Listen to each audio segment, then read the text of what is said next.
Il y a un moment dans la vie de tout être humain où quelque chose de silencieux mais profondément transformateur se produit. Cela ne vient pas avec fracas, cela n'envoie pas d'avertissement, cela n'apporte pas de panneau indiquant « à partir de maintenant, tout va changer ». C'est subtil mais puissant. C'est comme si à l'intérieur, dans un endroit que l'on ne parvient pas toujours à nommer, quelque chose se brisait simplement. Et je ne parle pas de tristesse ni de colère. C'est plus profond. C'est l'âme fatiguée de porter des fardeaux qui ne lui appartiennent pas, épuisée de tenter de répondre à des attentes qui n'ont jamais été les siennes, fatiguée de sourire alors qu'elle voudrait juste disparaître un instant, de maintenir des relations qui ne font que pomper son énergie, d'insister dans des lieux où elle ne se sent plus accueillie, de se modeler à ce qui n'a plus aucun sens. C'est à cet instant, presque invisible aux yeux des autres, que quelque chose commence à bouger en nous. C'est le point où, sans le savoir, on entame ce que Carl Jung appelait le processus d'individuation.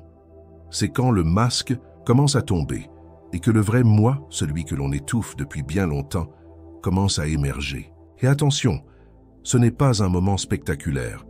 Il n'y a ni feu d'artifice, ni date marquée. Il surgit dans le silence, dans ces nuits d'insomnie où les questions affluent, dans ces larmes qui coulent sans raison apparente, dans ce soupir qui tente d'apaiser une poitrine oppressée. Il émerge après d'innombrables tentatives de se convaincre que ça va passer, qu'il suffit de faire un effort, que peut-être le problème vient de moi. Mais rien ne colle. Jamais. Et c'est dans ce décalage que réside l'appel. Ce n'est pas du drame, ce n'est pas du victimisme. C'est l'âme qui appelle à revenir, c'est l'inconscient qui crie pour une transformation. Non, pas par caprice, mais parce qu'il n'est plus possible de vivre en ignorant sa propre vérité. Ce cri parfois silencieux est l'invitation la plus honnête que la vie puisse nous offrir.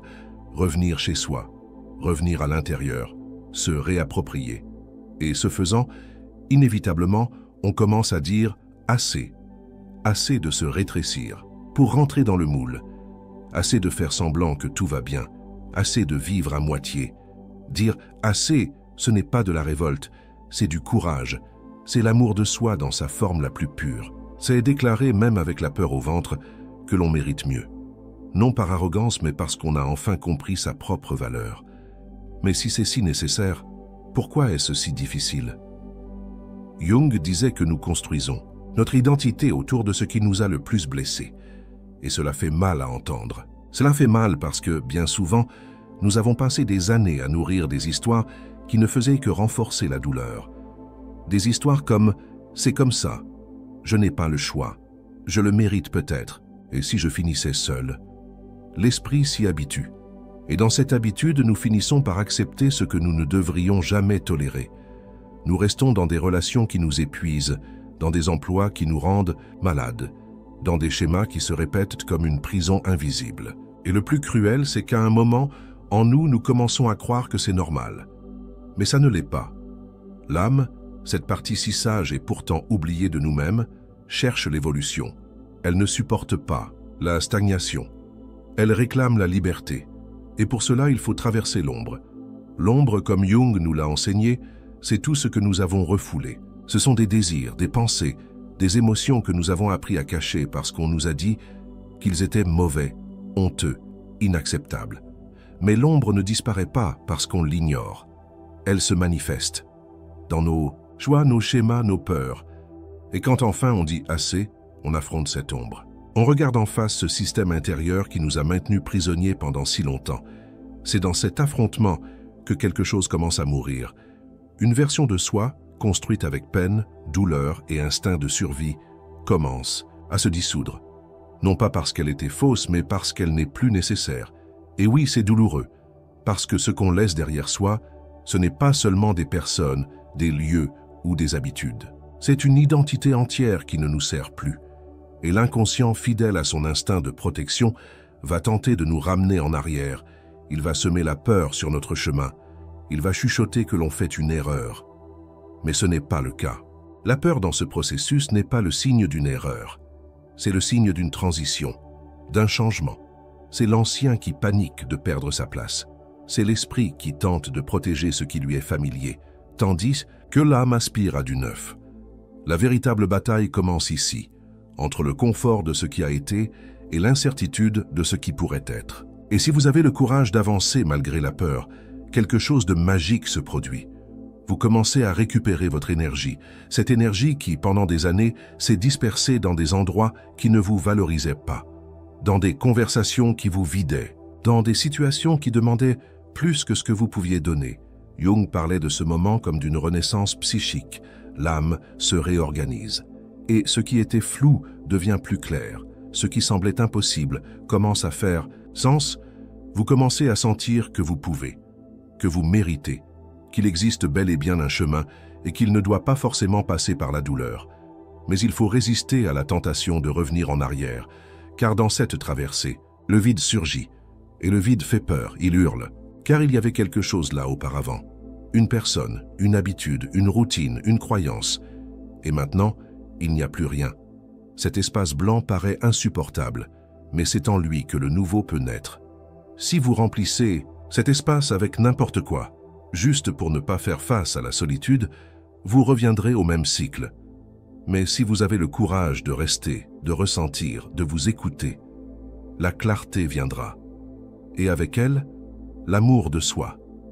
Pas l'amour égoïste, dépendant des likes ou des compliments, mais un amour paisible, enraciné. Un amour qui ne se plie pas, qui ne se marchande pas, qui ne mendie pas. Un amour qui dit « Je suis suffisant ». Et lorsque vous vous offrez cela, tout change. Vous cessez d'accepter des miettes. Vous cessez de mendier de l'attention. Vous cessez d'essayer de vous adapter. Et vous commencez à attirer tout ce qui vibre à la fréquence de votre nouveau moi. Les gens changent, les chemins s'ouvrent, les opportunités apparaissent. Non pas parce que le monde a décidé de vous récompenser, mais parce que vous vous êtes aligné avec votre vérité. Et la vie, toujours généreuse, répond à l'authenticité. Mais il faut savoir une chose, ce processus est continu.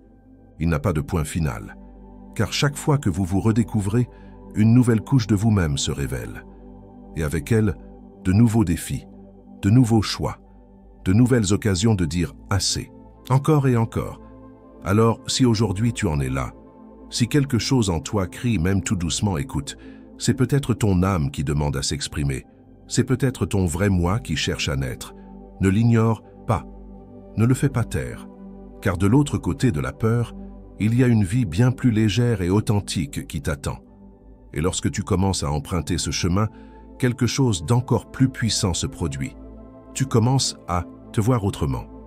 Plus comme quelqu'un de brisé, en manque, à réparer, mais comme une personne en évolution constante, en transformation, en construction.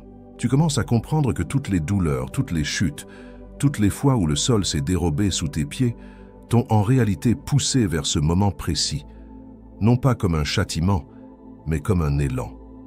La souffrance, qui semblait avant un fardeau injuste, se révèle comme une sorte de maître silencieux, venu t'enseigner ce que tu n'aurais pas pu apprendre autrement. Jung disait déjà « Tant que vous n'aurez pas rendu l'inconscient conscient, il dirigera votre vie, et vous l'appellerez destin. » Et c'est là que tout bascule.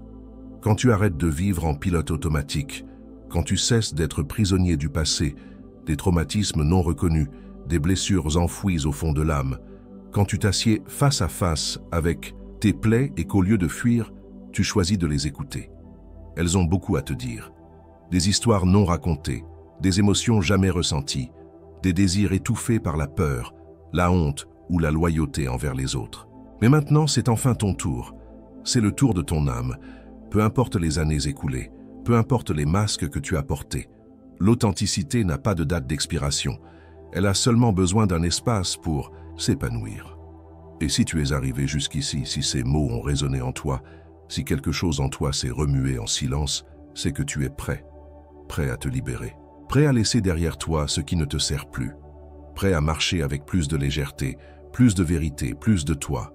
Et sache une chose, tu n'es pas seul. Beaucoup de personnes s'éveillent, tout comme toi. Elles sortent du pilote automatique, remettent les schémas en question, se permettent de ressentir, de changer. Le chemin peut sembler solitaire au début, mais il est profondément collectif. Quand tu te guéris, tu guéris aussi ceux qui t'entourent. Quand tu te permets de changer, tu inspires les autres à faire de même. Et maintenant, je voudrais te demander quelque chose.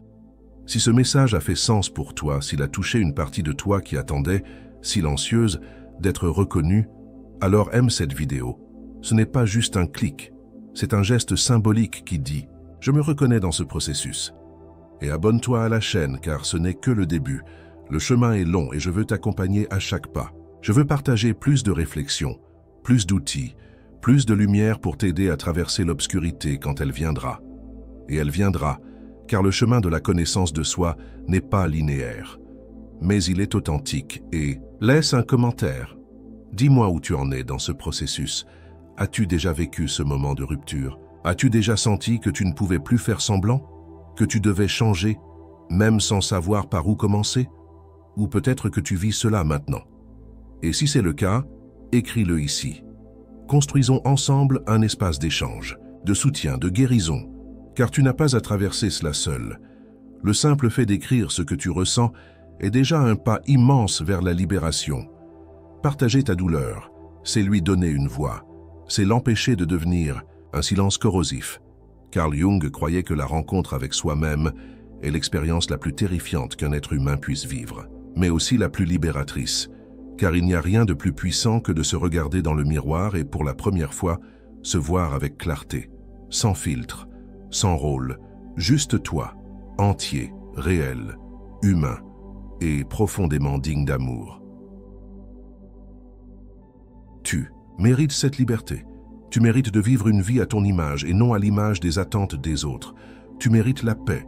Tu mérites d'être toi sans t'excuser pour cela. Alors, respire profondément. Permets-toi d'être et souviens-toi, tu n'es pas seul. Nous sommes ensemble sur ce chemin. Et à mesure que tu avances, quelque chose d'encore plus profond commence à se produire. Ce n'est pas immédiat, mais c'est inévitable. Une réconciliation intérieure se dessine, comme si des parties de toi autrefois ignorées ou rejetées commençaient à se regarder avec moins de jugement. Jung appelait cela l'intégration de l'ombre, le processus de reconnaissance, d'acceptation et d'unification des parties de notre psyché que nous avons auparavant rejetées. C'est comme si, peu à peu, tu recousais ton histoire avec un fil plus honnête, plus mature, plus compatissant.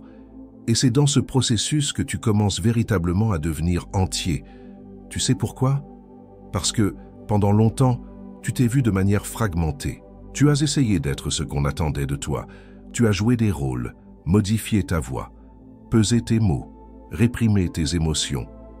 Tu as créé une version de toi plus acceptable, plus socialement approuvée, mais moins réelle. Et ce poids, même silencieux, épuise. Car maintenir un masque demande de l'énergie, un effort constant. Et peut-être que tu ne le réalisais pas, mais toute cette fatigue venait justement de là, de ne pas t'autoriser à être toi-même, de craindre que, si tu montrais ta vérité, tu serais rejeté. Mais Jung nous en avertissait déjà. Le rejet le plus douloureux ne vient pas des autres, mais de soi-même. Quand tu abandonnes qui tu es vraiment pour entrer dans le moule de ce que le monde exige, tu te trahis. Et cette trahison intérieure, même subtile, a un prix très élevé. Mais maintenant quelque chose en toi s'est éveillé. Tu ne peux plus rester silencieux face à toi-même. Tu ne peux plus faire semblant de ne rien ressentir. Tu ne rentres plus dans les anciens vêtements de ton âme. Car le processus d'individuation ne consiste pas à devenir quelqu'un d'autre, mais à se souvenir de qui tu as toujours été, avant toutes les couches, avant les blessures, avant les peurs. Il s'agit de revenir au centre, à l'axe, au sacré qui vit en toi. Et oui, ce chemin fait peur, parce qu'à mesure que tu te retrouves, tu dois aussi dire adieu. Dire adieu à ce que tu pensais être de l'amour, mais qui était de l'attachement. À ce que tu croyais être de la stabilité, mais qui était une prison. À ce que tu appelais loyauté, mais qui était peur de s'éloigner. Ces adieux font mal, mais ils sont libérateurs. Car en laissant partir ce qui ne résonne plus avec ton âme, tu fais de la place pour ce qui vibre à ta nouvelle fréquence. Et cela change tout. Car tu n'acceptes plus les relations superficielles, les paroles vides, les promesses sans acte. Tu veux de la présence, tu veux de la vérité, tu veux de la profondeur. Et ce n'est pas par besoin, c'est par intégrité. Et regarde bien, voici un point important que Jung nous a laissé comme avertissement. Ce à quoi tu résistes, persiste. Autrement dit, ce que tu refuses en toi-même continuera d'apparaître à l'extérieur. Dans les comportements des autres qui t'irritent, dans les situations qui se répètent, dans les erreurs que tu ne comprends pas pourquoi tu continues à commettre. Tout ce que tu n'accueilles pas en toi se transforme en projection, et le monde devient un miroir impitoyable. Mais lorsque tu commences à en prendre conscience, tu cesses de lutter contre la vie. Tu commences à apprendre avec elle, et à ce moment-là, la magie opère. Parce que l'autre cesse d'être un ennemi, la douleur cesse d'être une punition, la vie cesse d'être une lutte, et elle devient un apprentissage. Tu commences à voir chaque expérience comme un appel à la conscience. Chaque personne difficile comme un reflet de ce qui n'a pas encore été guéri. Chaque frustration comme une chance de te rapprocher de toi-même. Et là, tu comprends qu'il n'y a pas d'ennemis, seulement des maîtres déguisés. Et pourtant, tu rencontreras encore des jours difficiles. Il y aura des rechutes. Il y aura la nostalgie d'un temps qui, bien que douloureux, semblait plus sûr. Il y aura des doutes. Et Jung le savait aussi. Il disait que le processus d'individuation, c'est comme traverser une forêt sombre, sans sentier, sans carte. Tu vas trébucher, te perdre, douter de la direction à suivre. Mais à la fin, tu trouveras la lumière, car cette forêt est la tienne. Et en la traversant, tu découvres que ce que tu cherchais à l'extérieur a toujours été en toi. Alors, écoute avec le cœur. Si tu es en train de traverser cette forêt, n'abandonne pas, même si personne ne comprend, même si cela semble solitaire. Ce chemin est le tien, il est unique, et il a un sens. Tu n'es pas arrivé jusqu'ici par hasard. Chaque larme, chaque soupir, chaque nuit de silence profond, tout cela te prépare, te renforce, te réaligne avec qui tu es vraiment. Et en arrivant ici à ce point du chemin où la quête n'est plus seulement intérieure, mais aussi spirituelle, tu commences à percevoir une vérité qui peut-être a toujours été là, attendant simplement le bon moment pour être comprise. Ton âme a toujours su le chemin. Au milieu de tous les choix, les erreurs, les peurs, les abandons, ton essence ne s'est jamais éteinte. Elle attendait simplement que tu aies le courage de faire taire le bruit du monde pour l'entendre. Et maintenant, tu l'entends. Tu t'éveilles. Tu te reconnectes à la partie la plus sacrée de toi. Carl Jung disait que l'être humain ne s'illumine pas en imaginant des figures de lumière, mais en rendant conscient l'obscurité. Et c'est exactement ce que tu fais. Au lieu de fuir tes douleurs, tu as décidé de les affronter. Au lieu d'anesthésier ton âme, tu as choisi de la guérir. Et cela, mon ami, c'est le véritable miracle. La guérison ne vient pas de l'extérieur. Elle ne vient pas de quelqu'un qui viendra te sauver.